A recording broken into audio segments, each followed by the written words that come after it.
Hello friend, आज मैं आपको सीढ़ियों के बारे में कुछ वास्तु टिप्स बताने वाली हूँ कि सीढ़ियों का निर्माण किस दिशा में करना चाहिए और किस दिशा में नहीं।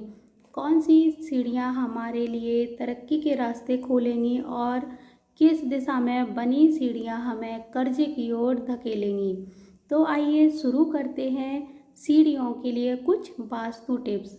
भूल कर भी सीढ़ियों का निर्माण कभी भी घर के बीचों बीच नहीं करना चाहिए।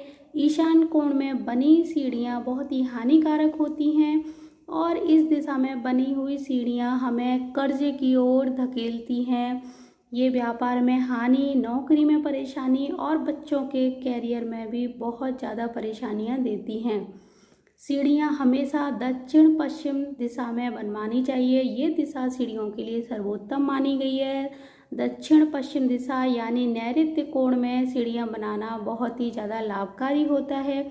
यहाँ बनी सीढ़ियाँ धन संपदा में उन्नति करती हैं, स्वास्थ्य लाभ प्रदान करती हैं। शुभ फल की प्राप्ति हेतु सीढ़ियाँ हमेशा विषम संख्या में बनवानी चाहिए, जैसे 5, 7, 9, 11, 15, 17 आदि।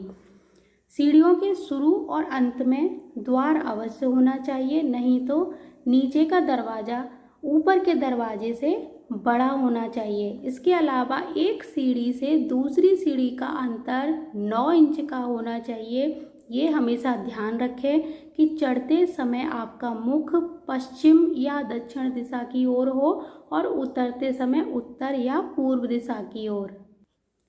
सीढ़ियों के नीचे कभी भी पूजा घर, स्टोर रूम, टॉयलेट और जूते चप्पल रखने की जगह बिल्कुल भी नहीं होनी चाहिए, नहीं तो आपके घर से कभी भी परेशानियों का अंत नहीं होगा। जहाँ तक हो सके गोलाकार सीढ़ियाँ नहीं बनवानी चाहिए।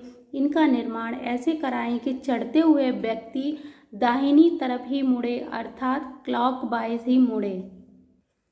खुली हुई सीढ़ियाँ वास्तु के अनुसार सही नहीं मानी जाती, इसीलिए इनको ढकना ही ठीक रहता है। आप चाहो तो जो सीढ़ियाँ हैं अपने जीने के ऊपर टीन शेड भी लगवा सकते हो, उनको ज़्यादा से ज़्यादा आप ढक कर ही रखिए। टूटी फूटी सीढ़ियाँ हमारे घर में बहुत ज़्यादा अशांति और गृह कलह का वातावरण उत्पन्न करती है, इसीलिए अगर कोई सीढ़ी टूटी हुई है तो उसको तुरंत बनवा लीजिए, नहीं तो परेशानियाँ बनी रहेंगी। अगर आपके घर में सीढ़ियों में कोई वास्तु दोष है और उन्हें वहाँ पर हटाना संभव नहीं है, तो वहाँ पर आप एक स्टोन का पिरामिड लगा सकते हैं। इससे आपके सीढ़ियों का जो वास्तु दोष है वो काफ़ी हद तक समाप्त हो जाएगा। तो मुझे पूरी उम्मीद है आपको सीढ़ियों से संबंधित ये वास्तु टिप्स बहुत पसंद आया होगा। अगर नहीं भी आया है कुछ समझ में तो आप मुझे पूछ सकते हैं कमेंट करके। मैं अगले वीडियो में आपके सारे कमेंट को क्लियर कर दूँगी।